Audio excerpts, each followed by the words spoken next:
Alors, donc le premier problème qu'on va rencontrer, c'est, alors là j'avais ouvert la console, tac. Quand j'actualise, voilà, on va faire les animations, hop. Et regardez notre H1 ici. Il est censé être au milieu, on l'a placé au milieu avec notre CSS, et pourtant quand on va réduire, eh bien, il ne va plus être au milieu du tout. En fait, il va rester au milieu par rapport à l'endroit où l'animation s'est lancée, d'accord? Si je lance l'animation en grand écran, il va rester au milieu par rapport au grand écran, mais si je réduis, il ne sera plus au milieu.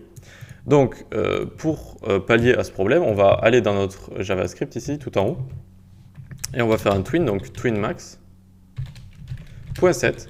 Alors, twinmax.set, notre H1, et on va dire à GreenSock, on va lui repréciser où il est placé notre H1, d'accord? Comme ça, il n'y aura plus de conflit. Donc, x% moins 50% sur x, y% moins 50% sur y, et x à 0 et y à 0. Et donc maintenant, GreenSock sait que le H1 il doit tout le temps être au milieu, d'accord? Et donc, vous voyez, là, ça se lance l'animation. On est sur plus ou moins un grand écran, et quand on va réduire, ça va tout le temps rester au milieu. Ensuite, on s'occupera des media query après, mais pour l'instant, vous voyez, ça reste tout le temps au milieu. Donc ça, c'est bon. Maintenant, la seconde chose qu'on veut faire, c'est on a envie d'enlever ces grands panneaux, là, ces grandes animations. Elles sont bien quand on a un grand écran, mais quand on a un petit écran de téléphone, etc., c'est pas très esthétique. Et le fait d'avoir des grosses animations comme ça sur des petits écrans, pour l'expérience utilisateur, c'est pas génial. Donc ce qu'on va dire, à partir de 1000 px, je ne veux plus ces grandes animations de panneaux. Je veux juste les animations du titre qui va apparaître, etc. Donc, comment on va faire? On va utiliser les match médias. Les match médias, c'est super pratique, c'est comme les media query, mais en JavaScript. On va faire if window.matchMedia.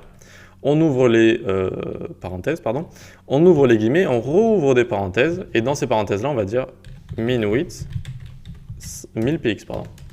Donc à partir de 1000px, d'accord? De 1000px jusqu'à ce qu'on veut. Point matches, donc si ça match, hop. Eh bien, on lancera cette je vais y arriver, cette timeline. Hop là. Tac, tac, tac, tac. Si on est au-dessus de 1000px, on lance cette timeline avec les panneaux. OK? Sinon, donc, hop, hop, else if. Donc, si on est en dessous de 1000px, donc de 0 à 1000, max width 1000px, de 0 à 1000, alors on va lancer une autre version, une autre timeline. Et donc, on va la créer. On va faire let tl2 est égal new timeline max. Hop. Et cette timeline max, elle va juste être composée de la deuxième partie de notre première timeline. Mais pas au même moment absolu ici. Il va falloir le changer. Si on attend 3,5 secondes, ça va être trop long. Sur notre téléphone, on va attendre 3 secondes, on va se dire quand est-ce que ça arrive les éléments. Eh bien, on remet donc, on change, ça va apparaître à partir de 0,5, 0,5, 1 seconde et 1 seconde 25. OK? Alors, là, j'ai mis un point virgule, c'est pour ça, c'est bon. Alors, on va toujours avoir un petit problème néanmoins. Regardez, j'ouvre la console avec F12, hop, je réduis, donc là, on est en dessous de 1000px. Alors bon, les panneaux ne s'animent plus, certes, mais ils sont toujours là. Comment on va faire pour les faire disparaître quand on est en dessous de 1000px? Bien déjà, pour comment dire, les sélectionner plus facilement, alors là, je l'avais déjà rajouté, si vous voulez, on le rajoute ensemble. Hop, hop. Donc là, de base, vous avez les deux divs droite et gauche comme ça. Eh bien, on va leur mettre un ID pour pouvoir les sélectionner plus facilement.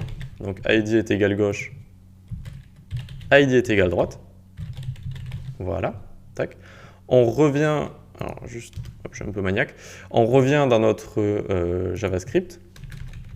Et ici, on va faire document.getElementById avec l'ID qu'on vient de créer, tout simplement. Gauche, .style.display est égal none. Et ça le fait disparaître quand on est en dessous de 1000px. Hop, hop. Et donc, hop, droite ici. Droite.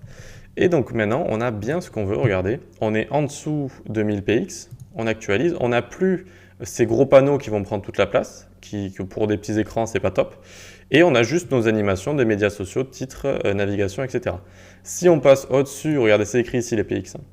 Si on passe au-dessus de 1000px, hop, on actualise et on a bien nos panneaux. OK? Donc là, vous voyez que les mots dépassent un petit peu. On va s'en occuper juste après en CSS.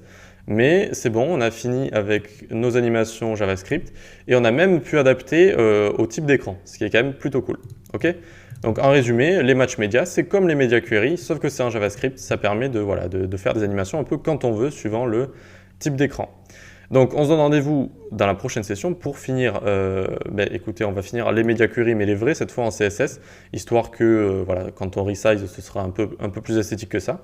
Et on aura fini avec notre deuxième projet. Allez, à tout de suite.